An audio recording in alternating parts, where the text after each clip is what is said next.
अब मैं अपना क्लास शुरू करना चाहूंगा और आज पंडित मदन मोहन मालवीय को नमस्कार करते हुए और ज्ञान की देवी है सरस्वती की आराधना और आवाहन करते हुए मैं आप सभी विद्यार्थियों का आज के क्लास में स्वागत कर रहा हूं। और आप लोगों से ये मैं कहना चाहता हूं कि आप अगर कोई, जैसा कल के क्लास में बात हुई थी कि आप कोई प्रश्न पूछना चाहेंगे, जो कल हमने लेक्चर दिया था वो आपने दोबारा सुना होगा, अगर आपको मौका मिला होगा तो उस पर कोई प्रश्न कि कैसे वॉर बिटवीन टू वॉर्स, दो विश्व युद्धों के बीच विश्व की जो तमाम घटनाओं की मैंने चर्चा की, उस पर अगर आपके मन में कोई जिज्ञासा, कोई प्रश्न हो तो आप लोगों का स्वागत है। आप तमाम जो एमए कंटेम्प्रोरी वर्ल्ड हिस्ट्री के विद्यार्थी हैं, आप सभी लोगों का स्वागत है। काशी हिंदू विश्वविद्यालय के आप विद्यार्थी हैं, इतिहास विभाग के, और आप अपने विचार, अपने क्वेश्चन, अपने ऑब्जर्वेशन व्यक्त कर सकते हैं। तो आपका स्वागत, आप अपने विचार व्यक्त करें। एक डाउट है। आप लोग को पहले पहचान करिए, अपना नाम बताइए और फिर प्रश्न निखिल बताइए। निखिल सर, द्वितीय अंतर्राष्ट्रीय सम्मेलन जो ब्रुसेल्स में होता है, जिसमें एक बिल पास किया जाता है जिसका मसौदा लेनिन, मार्तोव और लग्जमबर्ग तैयार करते हैं। उस बिल में कहा जाता है कि अगर कोई भी देश अगर युद्ध करने के लिए पहले जाएगा तो हम समाजवादी लोग उसका विरोध करेंगे, वहां की जो जनता है वो उसका विरोध करेगी। अगर युद्ध फिर छिड़ भी गया अगर, तो हम उसको जल्दी से जल्दी खत्म करने की कोशिश करेंगे, इसके लिए विरोध करेंगे। बट जैसे फर्स्ट वर्ल्ड वॉर शुरू होता है तो सब कोई उस मसौदे को भूल के सब कोई अपने राष्ट्रवाद के नारे को लेके आगे बढ़ जाता है। तो हम ये कह सकते हैं कि द्वितीय फर्स्ट वर्ल्ड वॉर जो था कहीं ना कहीं एक राष्ट्रवाद का भी परिणाम था। जी जी जी, ठीक कह रहे हैं। फर्स्ट वर्ल्ड वॉर तो मैंने क्लास में बताया ही था कि कैसे 1870 के बाद से नेशनलिज्म का कैसे ग्रोथ होता है, और दो खासतौर से जर्मनी और इटली के नेशनलिज्म के बारे में मैंने चर्चा किया था।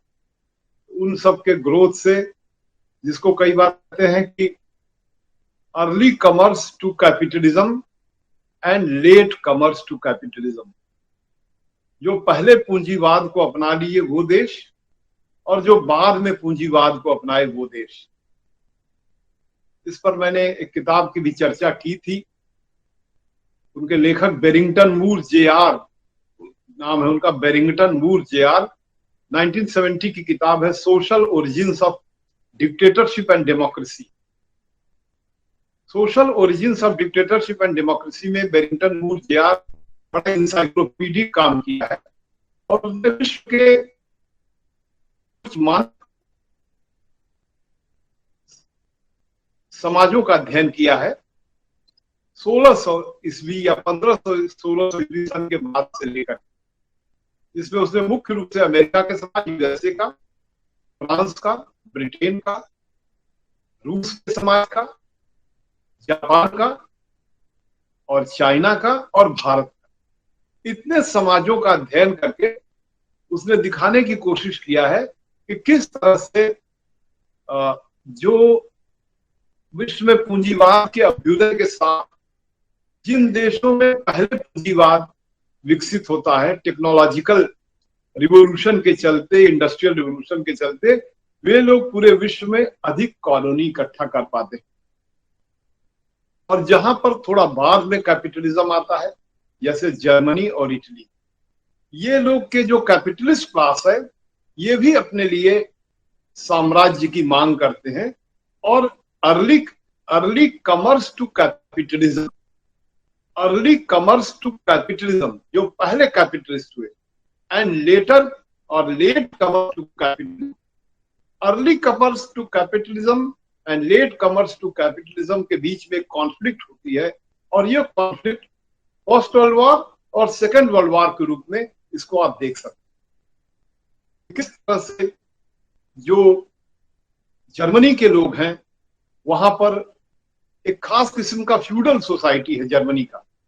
जो प्रशा का जो चांसलर है बिस्मार्क एक फ्यूडल सोसाइटी का जो वहां का वंश है होहेनजोलर्न वंश, William kaiser first and William kaiser second, एक फ्यूडल सोसाइटी कैसे मॉडर्नाइज हो रही है। इटली की सोसाइटी एक फ्यूडल सोसाइटी है, कैसे मॉडर्नाइज हो रही है, और उस मॉडर्नाइजेशन में फ्यूडल सोसाइटी कैसे कैपिटलिज्म को अडॉप्ट करती है और फिर किस तरह का नेशनलिज्म वहां इमर्ज करता है। तो ये आपका सही कहना है कि कैसे एक नेशनलिज्म के इमरजेंस ने फर्स्ट वर्ल्ड वॉर को और नेशनलिज्म के ही कुछ अलग उसी के टाइप्स के इमरजेंस से सेकेंड वर्ल्ड वॉर को एक बैकग्राउंड के रूप में इन सबको आप देख सकते हैं कि how different types of nationalisms which emerged in European countries, that nationalism, that typical nationalisms, they fought among each other and resulting in the First World War and Second World War. और कोई प्रश्न पूछे और कोई जिज्ञासा? जी sir, नमस्ते sir. नमस्ते sir, कल आपने बताया था कि प्रथम विश्व युद्ध के बाद जो जर्मनी पे क्षतिपूर्ति लगाया गया था उसका जो पूरा करने का 2012 में शायद 11-12 तक आपने बोला कि वो पूरा किया आपने पूर्ति। जी सर, ये कैसे हुआ? क्योंकि जो संस्था उस पे लगाई थी क्षतिपूर्ति की जो भी नियम या जो भी कुछ होगा वो 1945 के बाद लीग ऑफ नेशंस खत्म होता है और नया एक संस्था आती है, तो उसके बाद लीग सर ऑफ उसके नेशंस ने उनके ऊपर कंपनसेशन लगाया था। लीग ऑफ नेशंस ने लगाया तो वो वर्साई की संधि जो हुई थी उस संधि में आपके जर्मनी के लोग उस पर सिग्नेटरी हुए, साइन किए और वो कंपनसेशन देने के लिए तैयार हुए, तो वो कंपनसेशन उनको देना था। हाँ बताइए, आगे बताइए। सर, उसमें मतलब शीत युद्ध के दौरान जर्मनी सर बट भी जाता है पूर्वी और पश्चिमी जर्मनी के, उसके बाद फिर एक के बाद फिर नया प्रावधान लाने मतलब लागू वही पुराना वाला क्यों किया गया? ऐसी क्या बाध्यता थी? ऐसा है कि जो कोई जैसे आपके कोई पूर्वज ने कहीं लोन लिया हो सकता है कि आप कहें कि नहीं हम नहीं लौटाएंगे, लेकिन अगर आप कह सकते हैं कि नहीं हम इंटरनेशनल लॉ से बंधे हुए हैं और हमारा देश अगर उस तरह का कंपनसेशन पर एग्री किया है तो हम उसको लौटाएंगे। और 1988-89 में जब जर्मनी का एकीकरण हो जाता है, जो जर्मनी के बीच की दीवारें टूट जाती हैं, तब वो जर्मनी के ऊपर तमाम बैंकों के लोन होते हैं। विभिन्न प्रकार के बैंकों ने जर्मनी के बिहाफ पर उन तमाम देशों को वो पैसे लौटाए गए थे जिनका हिस्सा तय किया गया था कि इनको इतना, फ्रांस को इतना मिलेगा, ब्रिटेन को इतना हिस्सा मिलेगा, ऐसे करके जो तय किए गए थे वो सभी बैंकों में थे और वो सभी बैंक अस्तित्व में थे, वो बैंक डिमोलिश नहीं हुए थे। उन बैंकों को इनको कमिटमेंट था देने का और वो उसको धीरे धीरे दे करके 2012 तक दे दी। अब वहां पर कोई हिटलर का होता, कह सकता था हम नहीं देंगे, लेकिन वो हिटलर का देश नहीं, वो एक डेमोक्रेटिक कंट्री हुआ। उसने उसको, चूंकि उनके एक डेमोक्रेटिक कंट्री था, खासतौर से वर्साई की संधि में विलियम कैसर सेकंड वो है वंश का, वो देश छोड़ करके ब्रिटेन चला गया, विलियम कैसर सेकंड, और वहां पर एक डेमोक्रेटिक गवर्नमेंट पावर में आती है। उसका वो कमिटमेंट था कि नहीं हम कंपनसेशन देंगे, और उसी कंपनसेशन देने के लिए वो तैयारी थी और उसके लिए तमाम बैंक लोग गारंटर हो गए और उनकी गारंटी के बाद तो वो सब पेमेंट किया गया, और वो सब पेमेंट जो नहीं किया गया वो सब पड़ा रुका। आपके मन में ये बात बहुत मना कर देता कोई कर देता, लेकिन इंटरनेशनल रिलेशंस में ऐसे नहीं चीजें चलती है। आप कोई कमिटमेंट किए हैं तो आपको पूरा करना पड़ेगा। जी प्रणाम सर। हाँ सर, प्रथम विश्व युद्ध में सबसे ज्यादा कौन जिम्मेदार हो सकता है वास्तविक रूप से? प्रथम विश्व युद्ध का सबसे बड़ा दोषी किसे माना जाए, ये बात किताबी भाषा नहीं, वास्तविक रूप से जो है वास्तविक रूप से क्या होता है कि इतिहास में हरि अनंत, हरि कथा अनंता। आप किस देश के साथ खड़े हैं। जैसे मान लीजिए प्रथम विश्व युद्ध में जर्मनी जीत जाता और ब्रिटेन और फ्रांस के लोग पराजित होते, तो उसमें कंपनसेशन उलट करके जर्मनी और इटली वगैरह के लोग और रूस वगैरह के लोग, रूस में क्रांति न होती तो रूस भी उनके साथ था। अब दोष इतिहास में देने के संदर्भ में आप पराजित हैं तो आपके ऊपर वो शर्त लगाई गई। अब आप हमसे पूछ रहे हैं कि हम एक इंडिपेंडेंट होकर के बताएं कि किसका दोष है, तो उसमें इसी के लिए हमने आपको सभी परिस्थितियों को बताया। कई बार 1890 के बाद वो वहां का मुखिया हट जाता है। उसके बाद विलियम कैसर सेकंड जो वहां का किंग है वो राजनीति को आगे लेकर के बढ़ता है और एक वार मॉन्गरर के रूप में ये पूरी की पूरी जो उसकी जो गतिशीलता, जो डायनामिक्स है, जर्मनी के गतिशीलता की डायनामिक्स वहां का कैपिटलिस्ट क्लास है। ये बात बहुत बारीकी से आपको समझने की जरूरत है कि किसी देश का कैपिटलिस्ट क्लास उसके पॉलिटिशियंस को किस तरह से मिजाज बनवाता है, कैसे माइंड बनाता है। ये बात इतिहास का विद्यार्थी बहुत अच्छे से समझ सकता है कि किसी भी देश के राजनीति को वहां की इकोनॉमिक्स तय करती है। यही बात आप हिस्ट्री से सीख पाएंगे। कई बार राजनीति भी इकोनॉमिक्स को तय करती है और कई बार इकोनॉमिक्स राजनीति को तय करती है। बहुत से मामलों में आप देखेंगे कि इकोनॉमिक जो डायनामिक्स है, इकोनॉमिक्स की जो गतिशीलता है, वो पॉलिटिक्स को तय करती है। जर्मनी के लोगों का जो देश है वो लेट कमर्स टू कैपिटलिज्म है। बाद के पूंजीवाद को ज्वाइन करने वाले, लेट ज्वाइन करने वाले, जैसे वो लोग किस तरह से अपने देश को युद्ध के तरफ प्रेरित करने की करते हैं और उनके जो तमाम उस समय के अखबार हैं, उनकी मैगजीन्स है, उनका जो चिंतन है, उनके समाज का जो नवजागरण हो रहा है, उन सब का जब आप अध्ययन करेंगे तो ये जो प्रश्न आपने उठाया कि किसका दोष वास्तव में माना जाए, तो उसको एक परिस्थिति, जिसे पारिस्थितिकी साक्ष्य है।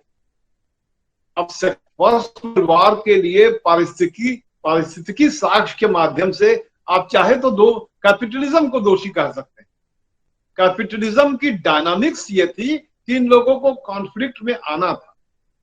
अब जैसे आज विश्व में कैपिटलिज्म की डायनामिक्स को आप देखिए कि कैपिटलिज्म की डायनामिक्स अब ये समझदारी पैदा कर दी है कैपिटलिस्ट कंट्रीज में कि नहीं, हम लोगों को लड़ना नहीं है, अगर हम लड़ेंगे तो नष्ट हो जाएंगे। जैसा मैं एक उदाहरण दे रहा हूं कि अभी आर्मेनिया को लेकर के जिस तरह से रूस की सेनाएं 1 लाख आर्मेनिया के बॉर्डर पर खड़ी हैं और अमेरिका का वार्निंग है कि अगर आप वहां पर अटैक करते हैं तो हमारी सेनाएं आ जाएंगी। मैं कोई भविष्यवाणी नहीं कर रहा हूं, लेकिन बता रहा हूं कि इस तरह के तनातनी के वातावरण में युद्ध नहीं हो पाएगा, क्योंकि अमेरिका का नेता एक डेमोक्रेट है,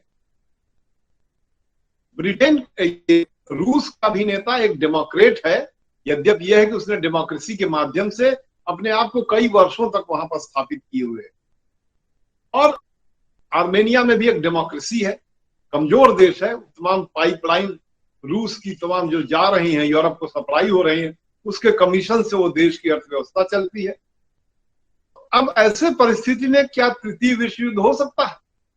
बहुत से लोग इस पर चर्चा कर रहे हैं कि तृतीय विश्व युद्ध की संभावना तो नहीं है। अब यह परिप्रेक्ष्य छोड़ करके मैं फर्स्ट वर्ल्ड वॉर की तरफ आ रहा हूं। फर्स्ट वर्ल्ड वॉर के समय में जो एक जिसे कहते हैं रिस्ट्रेंट, एक कंट्रोल, ये रिस्ट्रेंट वगैरह उस समय उस तरह से नहीं वो लोग अपना पाते हैं। इवन सेकंड वर्ल्ड वॉर में भी रिस्ट्रेंट नहीं अपना पाते हैं। तो इन सभी परिस्थितियों को ध्यान में रख करके आप कहेंगे कि इंडिविजुअल को जिम्मेदार देने के बजाय फोर्सेस को जिम्मेदार कर सकते हैं।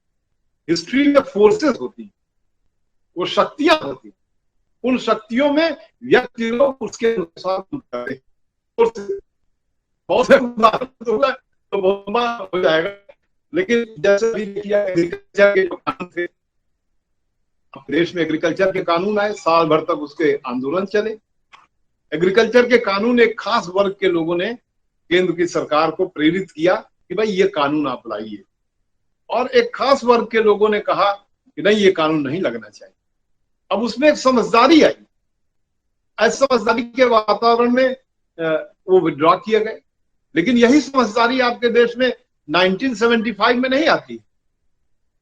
1975 में जब इमरजेंसी इंदिरा गांधी लगाती है तो इंदिरा गांधी को ये कि भाई हम हार गए इलेक्शन, हमारा हाई कोर्ट ने इलेक्शन को टर्न डाउन कर दिया है 12 जून 1975 को, हमें इस्तीफा दे देना चाहिए। इस्तीफा देने के बजाय वो डिक्टेटरशिप की तरफ आगे बढ़ गई। बाद में उन्होंने अपने इमरजेंसी को वापस किया। तो ये सभी परिस्थितियां जो हैं वह कई जो वेरिएबल्स होते हैं, वेरिएबल्स माने एक तो होता फैक्टर, एक होता वेरिएबल।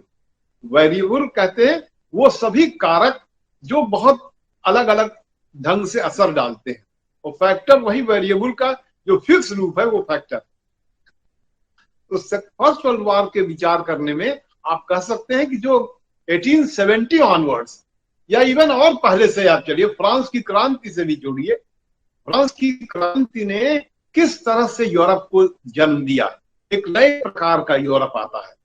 और कैसे यूरोप में 1815 से लेकर के 1848 के बीच में पूरा प्रयास होता है मेटरनिक की तरफ से, ऑस्ट्रिया चांसलर है, कि पूरे यूरोप को 1789 के पहले तक के ले आया जाए, या जो नेपोलियन बोनापार्ट ने पूरे यूरोप को बदल दिया था उससे बदला जाए। लेकिन फोर्सेस ऐसी खड़ी हुई, इतिहासकार कहते हैं मिडिल क्लास का राइज।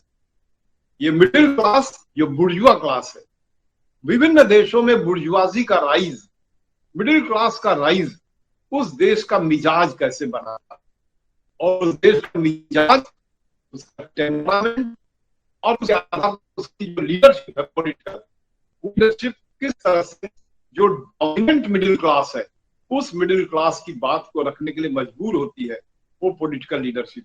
तो इस तरह से अगर आप परिप्रेक्ष्य को ध्यान में रखेंगे तो आप कह सकते हैं वो फोर्सेस जो कैपिटलिज्म के इमरजेंस से विभिन्न देशों में उत्पन्न हो रही थी, सोशल फोर्सेस, खासतौर से विभिन्न कैरेक्टर का मिडिल क्लास का राइज होना, ये मिडिल क्लास का राइज ही फर्स्ट वर्ल्ड वॉर और सेकंड वर्ल्ड वॉर के लिए जिम्मेदार माना जाएगा, जो एकोमोडेट नहीं कर सकता है, जो इस बात को नहीं बर्दाश्त कर पाएगा कि भाई हमको भी चाहिए, हमको भी अपने व्यापार करने के लिए, बढ़ने के लिए चाहिए। अब आज पूरे विश्व में उस समय की 1945 तक के समय का जो कोलोनियलिज्म है उसकी अब जरूरत नहीं है। तमाम प्रकार के बहुत से परिवर्तन आ गए। तमाम जो 1998 का वर्ल्ड ट्रेड ऑर्गेनाइजेशन WTO बताया है, इन सबके परिप्रेक्ष्य का जब आप अध्ययन करेंगे तो आप देखेंगे एकदम नए विश्व का निर्माण हो गया है। तो उस पर अलग से चर्चा हम कभी कर सकते हैं कि मुख्य रूप से आप अगर किसी को दोषी देना चाहेंगे कि नहीं हम इनको दोष देंगे, तो ऐसे करके आप चाहे तो ये कह सकते हैं कि कैपिटलिज्म ने और खास तौर से technological revolution leading to industrial revolution which began first in England or Britain, that led to the unleashing of certain forces. And that forces, the dynamics of those forces were to lead the world to world war. जो forces खड़ी होती हैं, जो विश्व युद्ध में जो ताकतें खड़ी होती हर समाज में, हर समाज में ताकतें माने हर समाज का जो वर्गीय संरचना, जो क्लास स्ट्रक्चर इमर्ज करता है। अगर आप क्लास स्ट्रक्चर के पर्सपेक्टिव से समाज का अध्ययन करेंगे तो आप पाएंगे कि यह समाज किस प्रकार के क्लास स्ट्रक्चर का है और उसमें से जो डोमिनेंट क्लास है वो क्या चाह रहा है। तो ये बात को ध्यान में रखने से एक कहते हैं इसको कि आप एक सोशल और हिस्टोरिकल एनालिसिस की इस प्रकार की मेथोडोलॉजी को लेकर के चलेंगे तो आप फोर्सेस को जिम्मेदार बनाएंगे। ठीक है, तो छोटा सा डाउट है सर, अगर हम फ्रांस के परिप्रेक्ष्य में देखें तो वह प्रथम विश्व युद्ध के लिए कहाँ से जिम्मेदार है सर, फ्रांस को? फ्रांस जो है वो सेकेंड स्टेज का इंडस्ट्रियल रिवोल्यूशन होता है। फर्स्ट स्टेज का इंडस्ट्रियल रिवोल्यूशन ब्रिटेन में है, सेकेंड स्टेज का फ्रांस है। आप देखें कि फ्रांस में जो कॉमर्शियल रिवोल्यूशन है, इंडस्ट्रियल रिवोल्यूशन के पहले कॉमर्शियल रिवोल्यूशन होता है। कौन कौन से देश विश्व के कॉमर्शियल रिवोल्यूशन करते हैं? कॉमर्शियल रिवोल्यूशन कहते हैं वाणिज्यिक क्रांति का, विश्व में बाजार के लिए कंपनियों का बनाना, ज्वाइंट स्टॉक कंपनी का बनना, और वो कंपनी पूरे विश्व में जाकर के बाजार खोजने की कोशिश करे। अब फ्रांस को इंडस्ट्रियल रिवोल्यूशन के लिए ऐसे जिम्मेदार न मानिए। इंग्लैंड को भी, भाई इंग्लैंड में इंडस्ट्रियल रिवोल्यूशन होती है लेकिन वहीं पर कंसंट्रेट नहीं कर जाती है। वही इंडस्ट्रियल रिवोल्यूशन जैसे हॉलैंड वगैरह में आती है, और वही इंडस्ट्रियल रिवोल्यूशन धीरे धीरे परकोलेट करके आपके इंडिया में भी एक खास किस्म के मॉडर्न इंडस्ट्रीज, जहां इंग्लैंड में 1790 से मॉडर्न इंडस्ट्री डेवलप होती है, इंडिया में मॉडर्न इंडस्ट्रीज 1856 के बाद से डेवलप होती है, 1856 के बाद से मॉडर्न इंडस्ट्रीज सूत के क्षेत्र में और कपास के क्षेत्र में, और क्या कहते हैं आपके जो पटसन वगैरह की जो इंडस्ट्रीज होती हैं। तो कहने का मतलब कि 100 वर्ष जो है जैसे आपका देश इंडस्ट्रियल रिवोल्यूशन के लिए लेट होता है। तो जो देश पहले इंडस्ट्रियलाइज हुए, आपने कहा फ्रांस कहां तक जिम्मेदार है।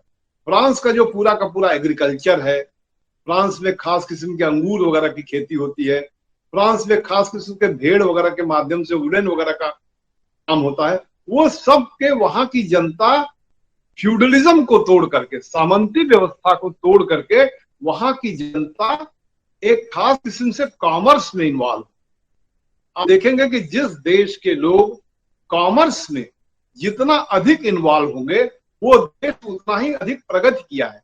या इवन समाज में भी आप एनालिसिस करेंगे कि समाज के किस वर्ग के लोग कॉमर्स में, वाणिज्य में, व्यापार में इन्वॉल्व होते हैं। जैसे भारत के समाज में देखिए, भारत के समाज में अगर पावर स्ट्रक्चर के आधार पर पूरे भारत के समाज का पावर स्ट्रक्चर का चित्र बनाए और पावर स्ट्रक्चर में पावर को डिफाइन करें, पावर माने होता है वो कैपेसिटी कि आप बाजार में अपने मन मुताबिक काम कितना कर सकते हैं। ये पावर की एक डिफिनेशन होती है। Power is the capacity to influence the market. If this is the definition of power, then मैं आपको इंडियन सोसाइटी का एग्जांपल दे रहा हूं। इंडियन सोसाइटी में पावरफुल कौन है? इंडियन सोसाइटी में पावरफुल उस क्लास के लोग हैं जो बाजार को नियंत्रण कर सकते हैं या बाजार पे अपना इन्फ्लुएंस कर सकते हैं। या इसको दूसरे ढंग से देखिए, कंजम्पशन लेवल देखिए, किन लोगों का कंजम्पशन लेवल सबसे अधिक है, किनका कंजम्पशन एकदम कम है। उन लोग भारत में पॉवर्टी लाइन के नीचे हैं, उनका कंजम्पशन इतना कम है कि सरकार को उनको मुफ्त अनाज देना पड़ रहा है। तो इस पूरे से मैं बताऊंगा कि फ्रांस का समाज जो भारत के समाज की तुलना में जनसंख्या से बहुत कम है। अब आप 1947 में जर्मनी के समाज और आपके फ्रांस के समाज की तुलना भारत के समाज से करें तो भारत में 39 करोड़ लोग हैं। जर्मनी जहां फर्स्ट क्लास आ रहा है वहां 4 करोड़ है, 5 करोड़ लोग हैं। फ्रांस में भी इतनी जनसंख्या, और इतनी जनसंख्या के लोग एक कॉमर्शियल मेंटेलिटी आकर के किस तरह से वो पूरे विश्व को प्रभावित करने का प्रयास कर रहे हैं। तो लगता है कि आपका प्रश्न ये था कि कैसे फ्रांस के इंडस्ट्रियल रिवोल्यूशन के लिए जिम्मेदार होते हैं। अब जैसे आप कहें कि भारत में इंडस्ट्रियल रिवोल्यूशन के ब्रिटेन कैसे जिम्मेदार, तो जिम्मेदार है। मैं अल्साइज के क्षेत्र से जो 1870 में युद्ध हुआ था फ्रांस और जर्मनी के बीच में, सर मैं उस चीज को समझना चाह रही थी कि वहां से लेके प्रथम विश्व युद्ध में फ्रांस कहाँ तक जिम्मेदार है सर। अल्साइज और लॉरेन के क्षेत्र से जो सर शत्रुता इन दोनों देशों के बीच में फैली थी। हाँ, तो अल्साइज लॉरेन नामक क्षेत्र को जब छीन लिया गया तो फ्रांस का भी एक बड़ा वुंडेड नेशनल, एक वुंडेड सिविलाइजेशन हो गया। वुंडेड माने होता है चोट लगना। एक बहुत चोटिल सभ्यता फ्रांस की हुई और फ्रांस के लोगों को बड़ा गर्व था और आज भी बड़ा गर्व होता है। एक फ्रांसीसी से बात करिए, तो कहेगा कि पूरे यूरोप का फैशन हम तय करते हैं। पेरिस से इतना अधिक पूरे यूरोप के लोग भी पेरिस को इतना महत्व देते थे कि आपको ये जानकारी होनी चाहिए और आप जानिए कि जितने भी राजाओं के लड़के लड़कियां होते थे वो सब पढ़ने के लिए पेरिस में आते, और पेरिस पूरे यूरोप का फैशन सप्लायर था। जैसे बंबई में कोई कपड़ा पहन ले, कोई गाना आ जाए तो पूरे इंडिया में वो कपड़ा और गाना फैल जाए। एक बात कह रहे हैं, भारत में और भी कई सेंटर्स है फैशन के, लेकिन जैसे बंबई है पूरे भारतीय महाद्वीप का, मद्रास है या कलकत्ता है, वैसे ही पूरे यूरोप का फैशन सप्लायर पेरिस हुआ करता है। पेरिस का ही लुई 14वां ने शीश महल बनाया था, जिसने कहा आई एम द स्टेट, मैं राज्य हूं। और इस तरह से पेरिस के लोग एक इतने गर्व से थे, जैसा मैंने पहले क्लास में बताया कि फ्रांस की क्रांति होने के बाद और खास तौर से फ्रांस की क्रांति के बाद, नेपोलियन के विजय के बाद, इतिहासकार ये बात कहते हैं कि पूरे यूरोप का इतिहास एक देश, एक घटना और एक व्यक्ति का इतिहास हो जाता है। वो देश था फ्रांस, वो व्यक्ति था नेपोलियन बोनापार्ट, और वो घटना थी फ्रांस की क्रांति। तो फ्रांस के लोग बहुत ही गौरव, जिसे कहते हैं, किसी देश में गौरव का मेजरमेंट करिए और किस वर्ग में सबसे अधिक गौरव का भाव, तो फ्रांस के लोग एक गौरव से युक्त थे। और उनके, जैसे कहा गया इतिहास में कि माँ की गोद में 2 बच्चे दूध पी रहे हों, उनको जो है बिस्मार्क ने छीन लिया, एल्सेस और लोरेन। तो इसको छीनने में आप ये परिस्थिति जन्य ढंग से आप इसको कह सकते हैं, ये जो परिस्थिति जन्य बातें थी, ये फर्स्ट वर्ल्ड वॉर या आने वाले समय में युद्ध होती ही फ्रांस के लोग इस बर्दाश्त नहीं करते। और खासतौर से नेपोलियन बोनापार्ट, जो नेपोलियन थर्ड जिसे कहते हैं, जो नेपोलियन का भतीजा था, जिस तरह से वो हारता है सिडोवा या सिडान के मैदान में, जिस तरह से उसकी सेनाएं 90,000 की सेनाएं बिस्मार्क की सेना के सामने सरेंडर करती हैं, और पूरे बिस्मार्क के सैनिक, जर्मनी के इतिहासकार इसको ये सब लैंग्वेज यूज करते हैं कि वर्साई के संधि में जाकर, वर्साई के महल में जाकर, जो शीश महल है, उसको इंटरनेट पर आप देखिएगा, उस शीश महल में फ्रांस के सीने पर पैर रख करके जर्मनी का एकीकरण होता है। माने जर्मनी का एकीकरण फ्रांस के पद्दलन, ह्यूमिलिएशन, डिमोरलाइजेशन का रिजल्ट था। तो फ्रांस में एक ऐसी बदला लेने की ऊर्जा थी कि नहीं, हमें बदला लेना है।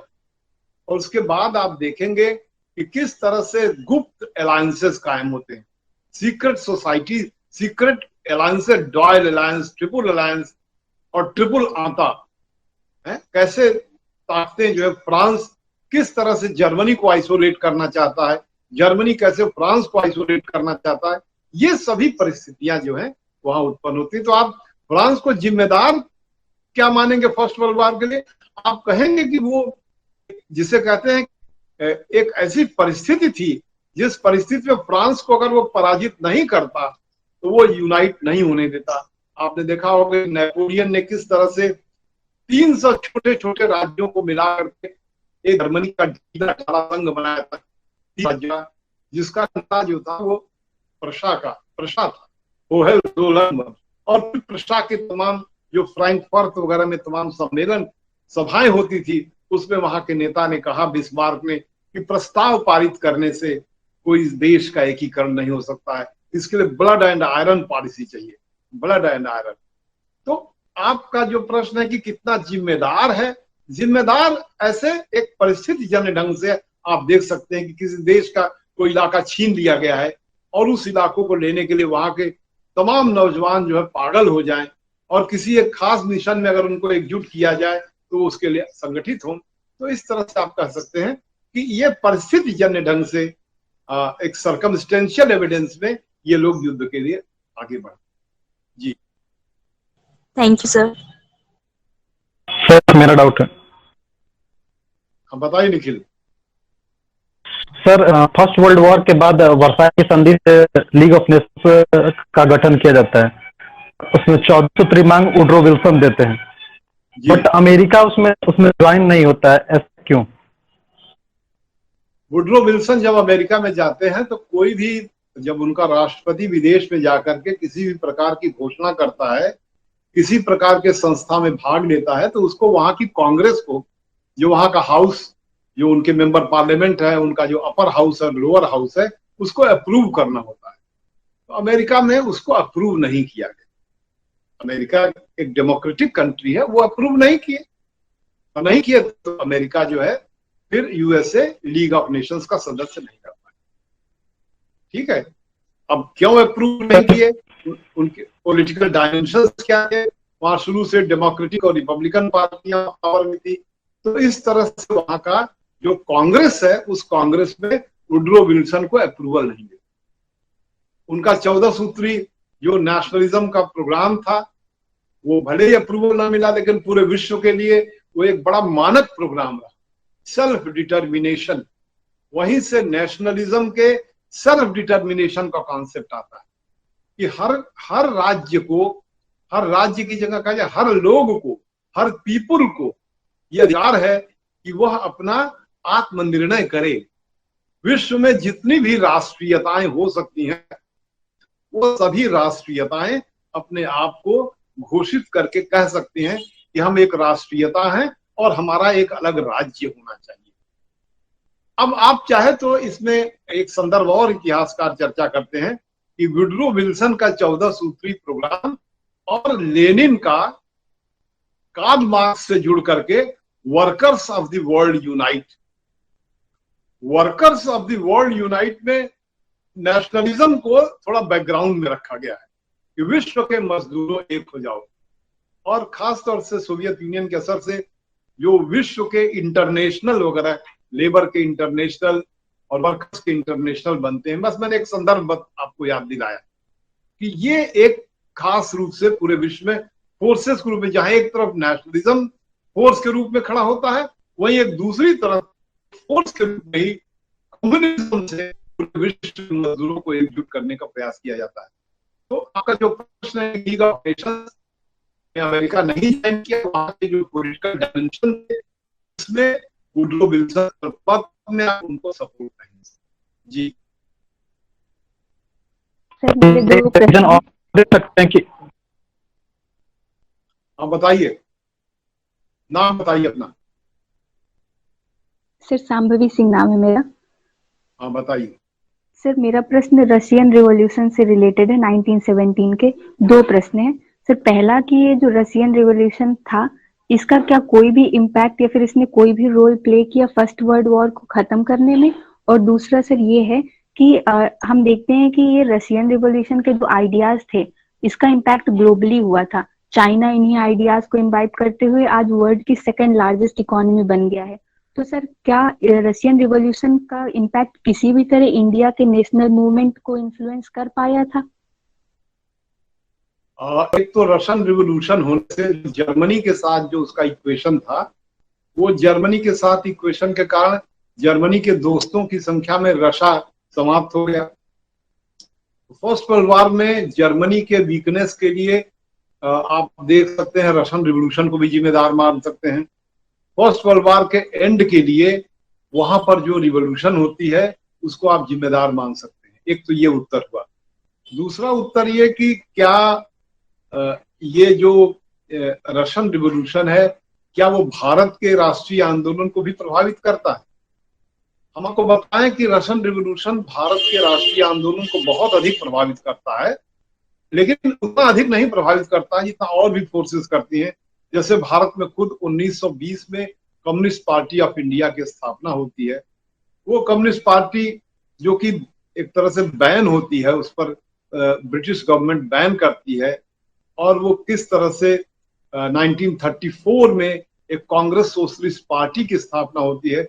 उसके माध्यम से जो ENS नबूदरीपाद का नाम सुना होगा, वो उसके जनरल सेक्रेटरी नियुक्त होते हैं। उसमें जयप्रकाश नारायण वगैरह भी रहते हैं। तो एक सोशलिस्ट आइडियाज और कम्युनिस्ट आइडियाज भारत के स्वतंत्रता संग्राम के दौर में भी दिखाई देती हैं।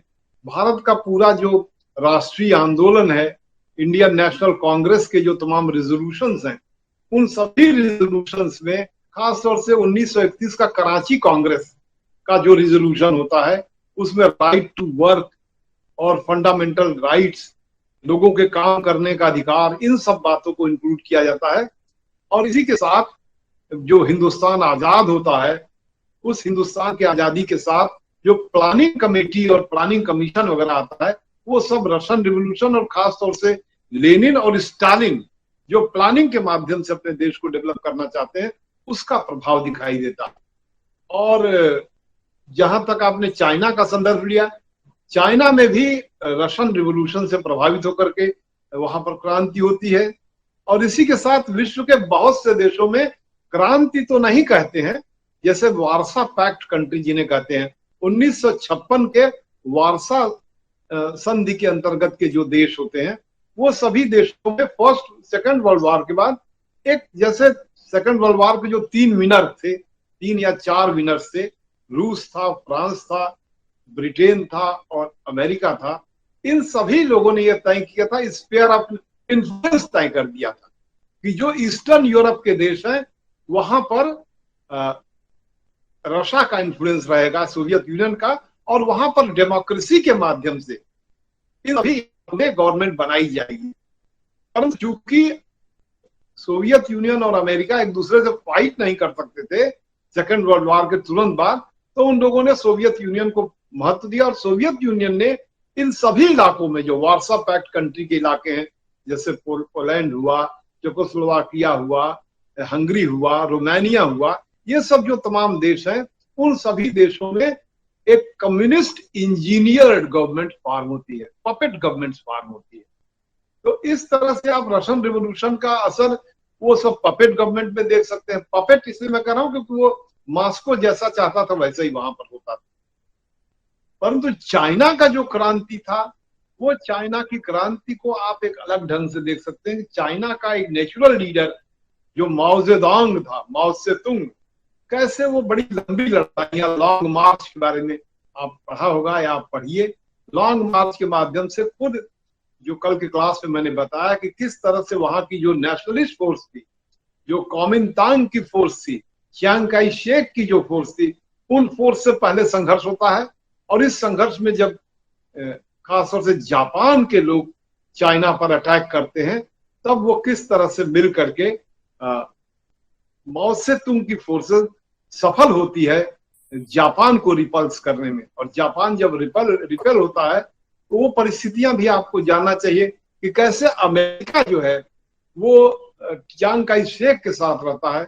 और आपको ये पता होगा कि लंबे समय तक जो फार्मोसा है, जो आज फार्मोसा में जो चाइना के नेशनलिस्ट गवर्नमेंट आज भी है, बहुत लंबे समय तक 1949 से 1973 तक वही मेन सिक्योरिटी काउंसिल में रिप्रेजेंट करता था मेन चाइना को।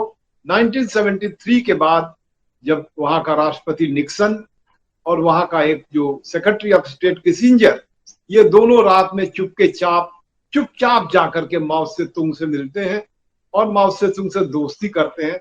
इसकी एक अलग कहानी है जिसको मैं अलग से डिटेल बताऊंगा कि कैसे बड़े चोरी से रात 12 बजे पाकिस्तान से हवाई जहाज निक्सन का और किसिंजर का पहुंचता है, और माओ जहां अपने लाइब्रेरी में माओ रहते थे, उस लाइब्रेरी में प्लास्टिक की कुर्सियों पर बैठाया गया, न तो हेड ऑफ द स्टेट का कोई सम्मान किया गया बीजिंग पर उतरने पर। तो ये एक बड़ी यूनिक घटना थी और उसके माध्यम से फिर जो वर्तमान चीन है उसको एक परमानेंट मेंबर जो है सिक्योरिटी काउंसिल का बनाया गया। बहरहाल ये सभी परिस्थितियों को आपको थोड़ा अलग अलग ढंग से जानना पड़ेगा कि कम्युनिज्म का प्रभाव विश्व के देशों में कहां कहां पड़ा। आज आप चाइना को ये नहीं कह सकते हैं कि चाइना, आज का जो चाइना है वो कम्युनिज्म के इकोनॉमिक पॉलिसी से आगे आया।